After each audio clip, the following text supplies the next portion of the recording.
Hi everyone, this is Dango here from Rocky Valley server. In this video, we are going to read some of the major updates in Chinese server together. So these updates in Chinese server, they totally change the PvP and PvE environment. We will see why this is happening in a minute. But let's first talk about some of the new characters coming to the Chinese server, which is going to be Attea, Brinda, and Oliver. So Brinda is actually a very standard cavalry or like lancer unit, and her specialty is that she can act again after like 3 or 4 turns usually. Basically, if she like attacks and then being attacked for like 4 times at 6 star, then she can move again. So this is like I think it's not I mean it's not super strong, but still decent talent and it gives her some of the like tank killing ability, but usually like generally her skill kit is not very amazing. Like there is nothing I want to discuss especially. So it's basically a mediocre unit, I would say. It is good that in this game, when they design the new units, they are not trying to make all the new units like very strong, stronger than like previous units to keep the game well balanced. For example, if you compare this guy with like Leon and Elvin, I actually didn't see how this character is going to be better than Leon and Elvin. Especially this is a new character, so the 3 cost scale for this character is going to have we will going to wait a pretty long time for her to get 3 cost scale. So right now I can't see how this character is going to be very relevant for PvP and PvE. Yeah, but it is nice. Like some like it is not very good to design like new characters like that are significantly stronger than previous ones. Yeah, so this is what I think about Brenda, or this guy is yeah Brenda. Yeah, but the other character, this one, Attea, or yeah, Attea is very interesting. I don't know if she's super strong. From me, like for me, from I like when I read her talent and skill, I think she's very strong. But at least she's very interesting. The other thing is that the voice actor here is the same voice actor of Yui in K-On! So that is one of my favorite character in like anime. Like when I was in high school, basically, yeah, she's like one of my favorites. And yeah, this like makes me very happy. I'm going to summon her, maybe to 6 star. I don't know, maybe 5 star. Yeah, but basically, her talent is that when there is other troop is killed, she will actually summon a wolf soul. So this wolf soul is basically a summoned unit. So and these basically these characters bring up this summon again. So we used to have a very strong combo in season 2 of Apex Arena, which is Yuzuki plus Gizlof. Right? Gizlof can summon, and if summoned unit is killed, it will trigger Yuzuki's talent, and he will be very strong. And again, this guy is also in the same faction of Yuzuki and Gizlof. Yuzuki is in Origin of Light. No, not in Origin of Light. Yuzuki is in Gizlof's Mexico faction. This character is also in Mexico faction. And yeah, these characters work super good with Yuzuki. It's basically designed to pair with Yuzuki and also Gizlof as well. Yeah, so basically, right now we are seeing we are seeing these factions, Origin of Light and Mystical factions, are becoming very strong in Apex Arena, and these characters just bring up like this kind of summon strategy back to Apex Arena. Summon here is not going to be used as turn control, but they still have a lot of functions. So basically, if you have like any units is killed, including other summon units is killed. For example, if you have Gizlof in the battlefield and the summon construct is killed, it will trigger Attea's talent, and Attea will summon us like a wolf soul, right? And then if you have Yuzuki in the battlefield, the dice of construct will trigger Yuzuki's talent. And later, when this wolf soul is killed again, it will trigger again Yusuke's talent. So that is just like very strong. And what is even stronger is that you can actually kill the wolf soul by yourself because you are actually using this wolf soul as a tool to do other skills. For example, there's one skill that this skill that can only be used when there is a wolf soul in the battlefield, and then you can kill that wolf soul and make grant mobility +2 for all the surrounding units within 3 spots, and then it will increase the attack or intelligence for 30% and for 2 turns.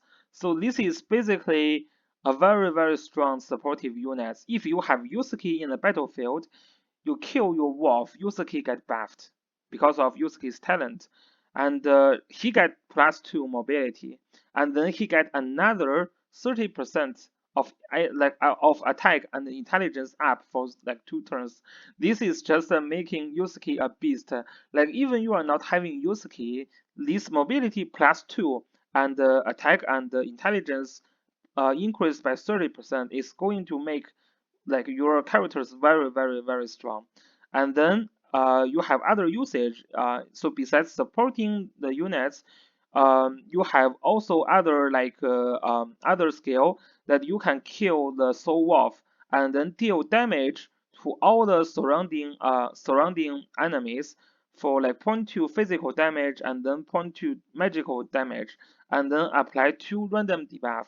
So this is basically a very strong AoE attack. And then again, you can also yeah, and you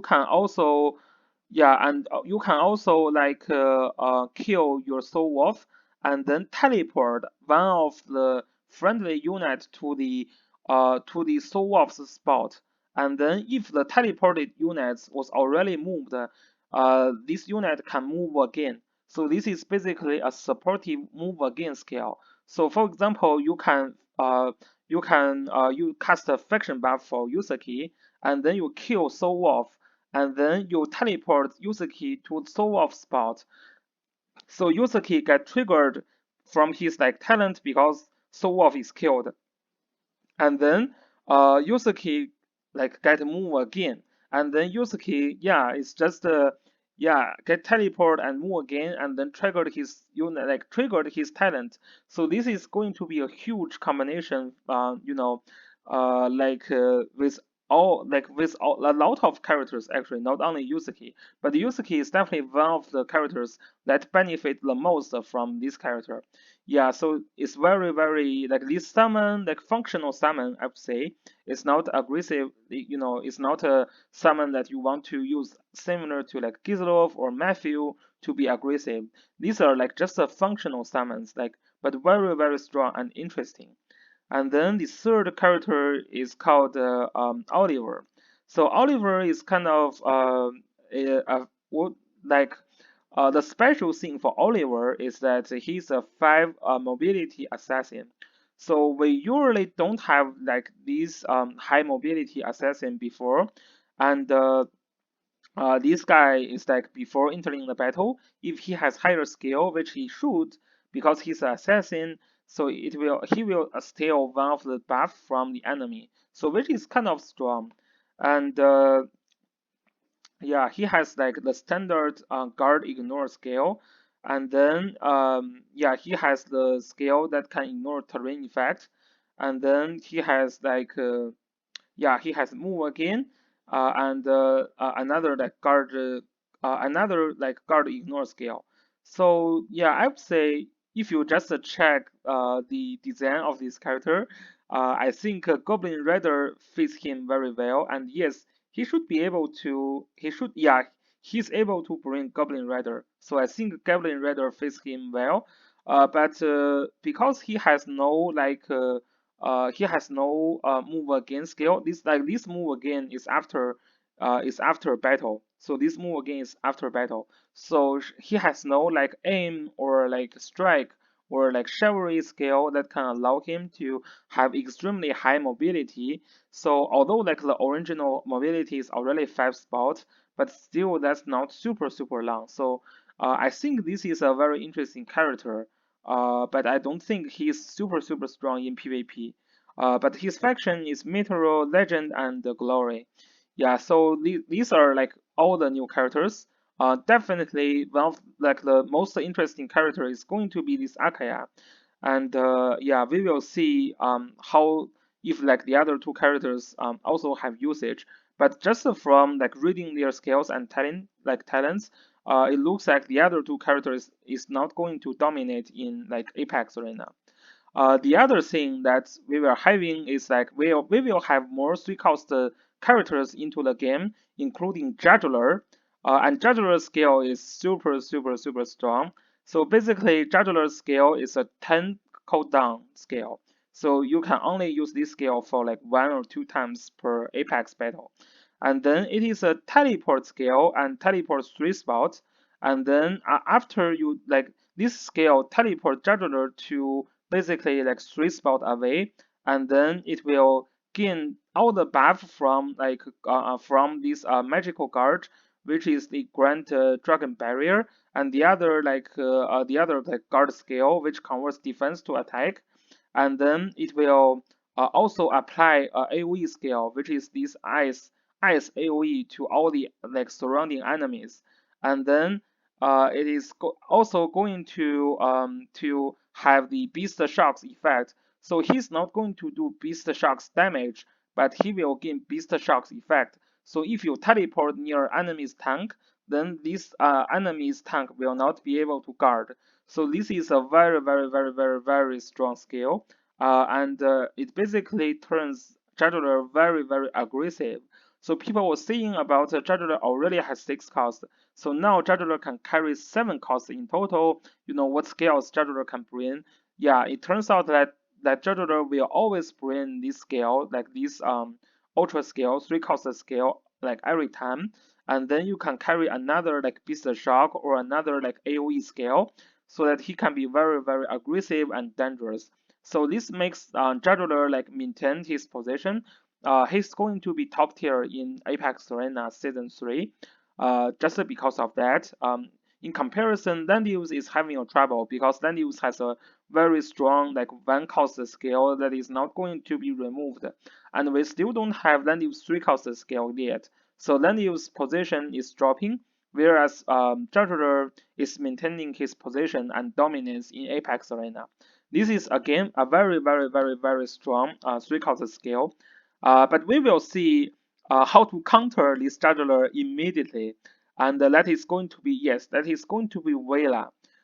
Just think about this. So this Juggler is going to teleport in, deals like very strong AOE to all your units, and then what you can do, you can use Vela to teleport all your units back, and Vela is becoming very strong.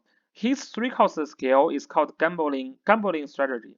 So this gambling strategy will reduce Vela's remaining health point by 99%. So Vela is trying to sacrifice himself, although he's not entirely killed, but he will only have a very little health point left after he used that skill, and then it will trigger the Vela's talent for all the friendly units, not including Vela himself, and then it will also increase the all these troops damage dealt by 15% and reduce their damage received for 15% for 3 turns. This is a god tier skill. Yeah, this is a god tier skill. It's very strong. It's top tier. It's like think about Vela's talent. It's basically apply like basically remove all debuffs, and then for 3 turns, you will gain a health point before like attacking or being attacked. So yeah, so like usually Vela has to be killed to trigger that skill. Now Vela like can even like actively use that skill, and then all your friendly units are going to have this like healing buff before or like before being attacked or actively attacking, and they will increase damage dealt by 15% and reduce damage taken by 15%. This is basically like Vela is sacrificing himself to make all the friendly units like basically very strong and invulnerable. Like it's a very top tier skill. So so the issue for this skill is like this is a 15 like cooldown skill. So basically you essentially can only use this skill like one time per game. Yeah, but this is a game changing skill. I believe that you are using this skill, you are making some plan to try to win the battle. So this is like why, yeah, Wheeler is going to be a top tier healer in Apex Arena Season 3, basically. And these three cost skill just makes Wheeler super good. And the other three cost skill is from Sonya. So Sonya's three cost skill is like basically is a 1.6 damage, and then this is a range skill actually. So it has two range, and then when she attack from range attack, the mini troops will also be able to attack.